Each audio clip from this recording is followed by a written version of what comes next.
Bible stories उत्पत्ति genesis. आरंभ में कुछ भी निर्माण से पूर्व यह परमेश्वर के सिवा कुछ भी न था। कोई वस्तु, स्थान और लोग, कुछ भी नहीं। न अंधकार न प्रकाश, न ऊपर न नीचे, न आज न कल। यह केवल परमेश्वर था जिसने शुरुआत नहीं किया था, पर परमेश्वर ने कार्य करना शुरू किया। आरंभ में परमेश्वर ने धरती और स्वर्ग की रचना की और पृथ्वी बनी।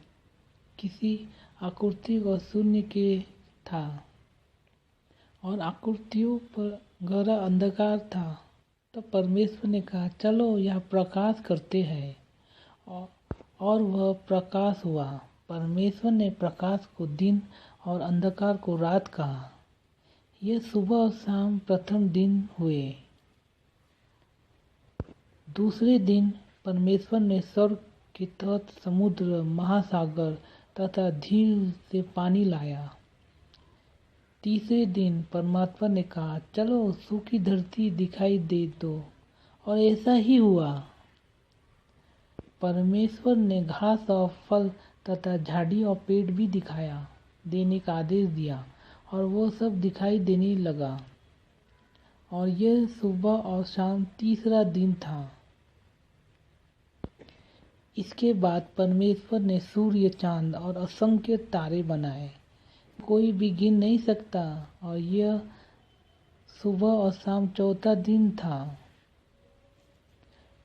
परमेश्वर की सूची में अब दूसरी चीजें थी, समुद्र प्राणी, मछली तथा पक्षियाँ। पांचवें दिन उन्होंने विशाल और छोटी मछलियाँ बनाई, लंबे पैरों वाला शुतुरमुर्ग और चहचहाती हुई छोटी सी पक्षी।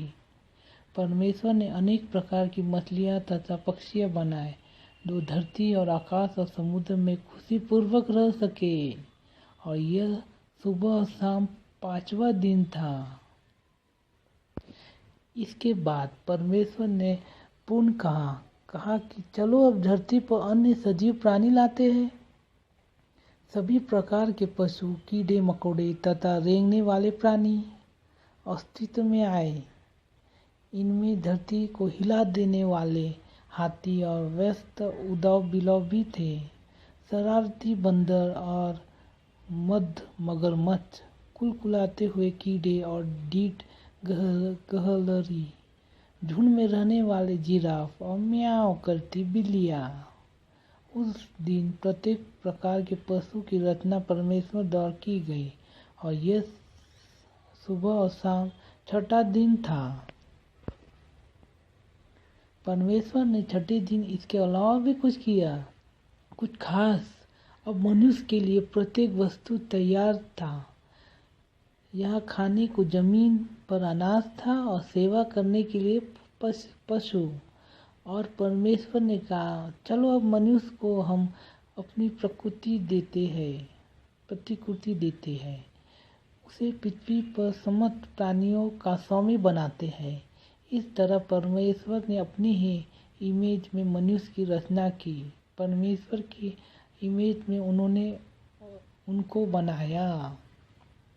परमेश्वर ने आदम से कहा, तुम्हारी जो भी इच्छा हो तुम इस बगीचे से खाओ, लेकिन अच्छाई और बुराई के इस ज्ञानवश से कुछ भी मत खाना। यदि तुम इसे पेड़ से कुछ भी खा लोगे तो निश्चिंत ही मर जाओगे। और परमेश्वर ने कहा, मनुष्य केवल रहे यह अच्छा नहीं है।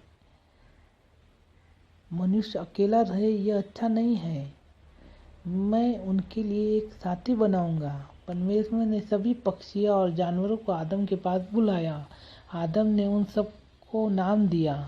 उन्होंने यह काम बड़ी चतुराई से किया, किंतु इन सभी पक्षियों और जानवरों के बीच आदम के लिए कोई भी उपयुक्त साथी नहीं था। परमेश्वर आदम को एक गड्ढे में ले गया, गहरी नींद में। वो परमेश्वर ने सोते हुए आदम के एक फसली से औरत का निर्माण किया। परमेश्वर द्वारा बनाई गई यह औरत आदम के लिए उपयुक्त साथी थी। छठे दिन में परमेश्वर ने सभी चीज़ें बना ली। तब परमेश्वर ने सातवें दिन को अपना आशीर्वचन दिया और उसे विश्राम का दिन बनाया। ईडन गार्डन में आदम और एव उनके प्रति परमेश्वर का शुक्रिया करते हुए खुशी खुशी रहने लगे। परमेश्वर की उनका प्रभु था, उनका दाता और दोस्त।